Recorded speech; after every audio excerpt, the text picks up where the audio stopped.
You are listening to episode 197 of the Autism Mom Coach. Being unbothered. Welcome to the Autism Mom Coach podcast. I am your host, Lisa Candera. I am a lawyer, a life coach, and most importantly, I am the full-time single mother of a teenager with autism. In this podcast, I am going to share with you the tools and strategies you need so you can fight like hell for your child without burning out. Let's get to it. Hello, everyone, and welcome to this week's episode of the podcast. I am so glad you are here, and I hope you are doing well. This week's episode is going to be a little bit, I don't want to say silly, but a little bit more lighthearted because let's face it, so much of what we deal with on a day-to-day basis is not lighthearted. It is actually rather serious, challenging, and complex. And so I wanted to just bring another perspective or concept to some of the things that we deal with all of the time, and that is regulation, self-regulation. Being aware of your own triggers, your own thoughts, your own feelings, your own reactions. It's a lot of work. It requires a lot of intention and a lot of focus. I want to just give you another perspective or a way of thinking about this. And to do that, I am going to talk about one of my favorite things to talk about, which is actually not autism. It is true crime. I love true crime trials. And now with court TV and with YouTubing, there is a lot of opportunity to watch trials live. And so for the past couple of weeks, I have been tuned in to the Corey Richins trial. This case has been going on for over 4 years. And, long story short is that she is a woman, a mother of 3, who was accused of killing her husband and then writing a children's book about grief for her children.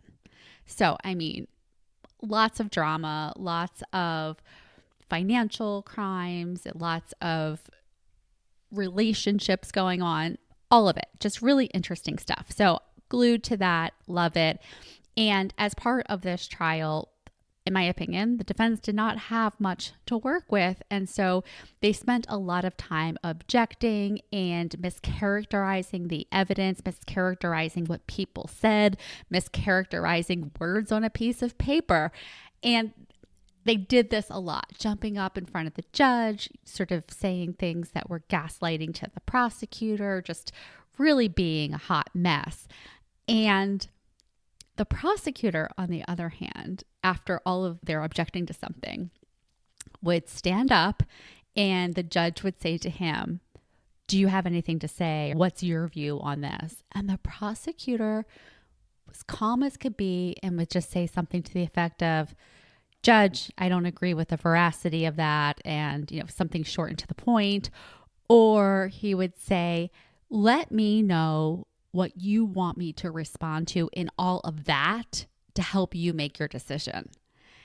And it was pretty intriguing to me to watch how he handled himself. And the best way I could describe him would be unbothered.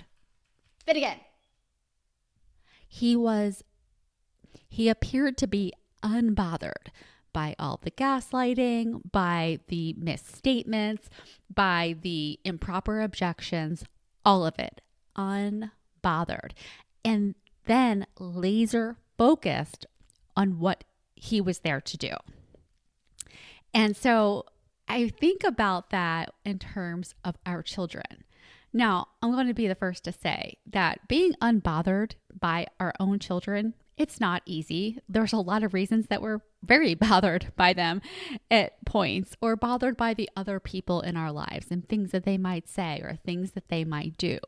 But I just want you to just consider and try on this idea of being unbothered. And when I think about being unbothered, the first thing that comes to mind is that when I'm unbothered, I am not focused on others. I am not giving in to the drama. I am not getting, worked up alongside of them. And I am focused on myself and what I am there to do. And as part of that, I'm filtering out what's going on around me, not as something that's personal, not something that I need to react to, that I am just really focused on what is important in the moment. And so, yes, I know prosecuting a criminal trial is different than parenting a child with autism, but in these situations, there were really high stakes to all of these decisions. And just having that ability to be focused on what you're there to do and letting it slide, letting a lot of just stuff and tuning out the noise. And I can imagine that I was thinking, watching this, everything that they said that wasn't true and why what they said was actually the opposite, and how them arguing this was actually hypocritical, giving another argument that they had, and on all of that ammo. And this guy just stood up and was just like, no, he just cut through all of the mess and stayed focused. And thinking about how you can do that in your own life. So one example that comes up a lot in my coaching calls, particularly with moms of teen and tween girls, is that the girls will start popping off to their parents like, you don't do anything to help me and you're so unfair, that kind of thing. And what I see is that mom, her first instinct is to engage, to defend herself, to tell the child all the reasons and all of the ways that what they are saying is not true.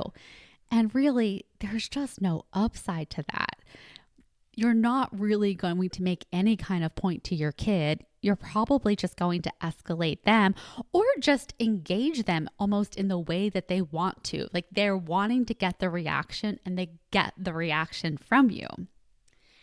Another example is when, let's just say you tell your child that, iPad time is over and they're whining about it.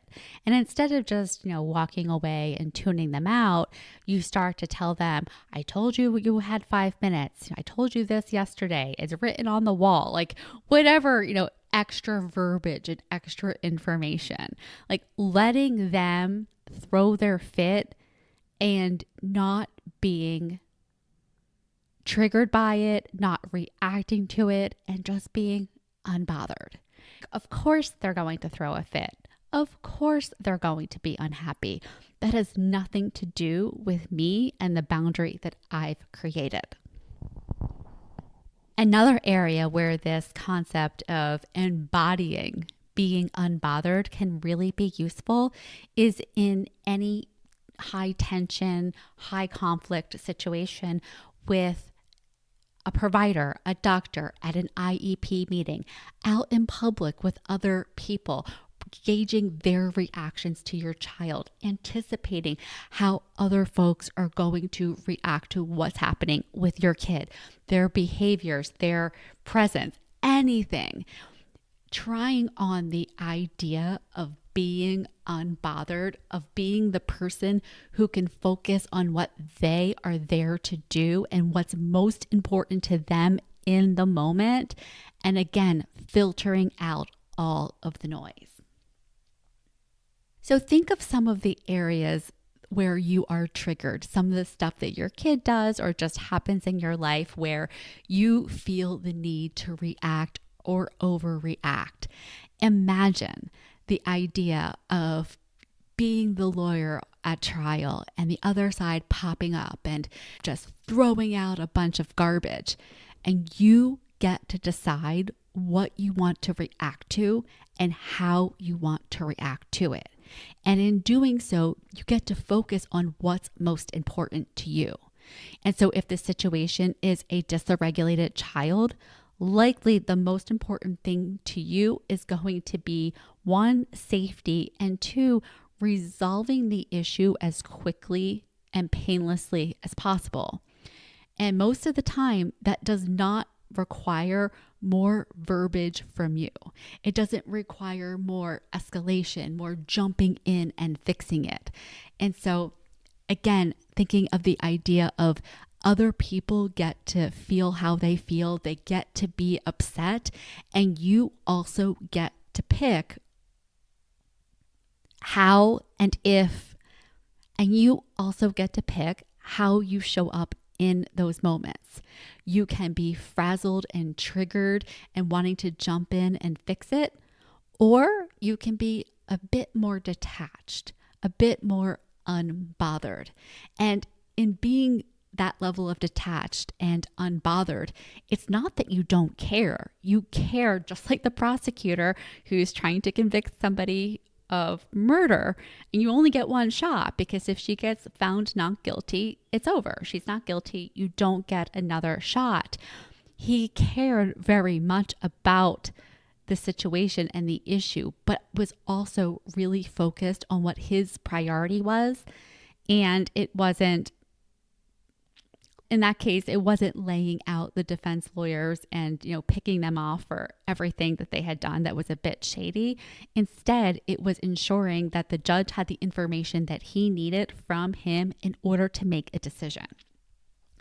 Again, I know that this is not a seamless analogy, but I will tell you, in my own life, I have gotten the most out of situations or examples where I'm able to remove myself from the personal, because what we're dealing with our kids, with our families, with their care is very personal. And so when we're in it, it's really hard to step back, to be detached, to be unbothered.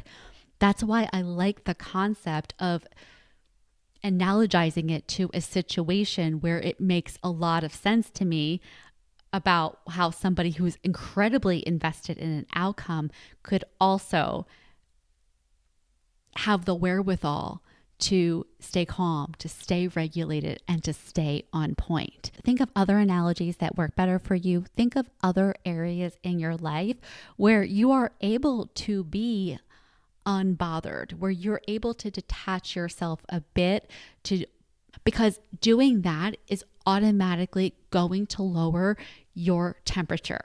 It's going to lower your stress, your anxiety, and it's going to enable you to access the most rational part of your brain. It's going to allow you to be the rational person in the room. That is it for this episode. I hope you found this helpful, and I hope you are able to implement this right away. Take care, and I will talk to you next week.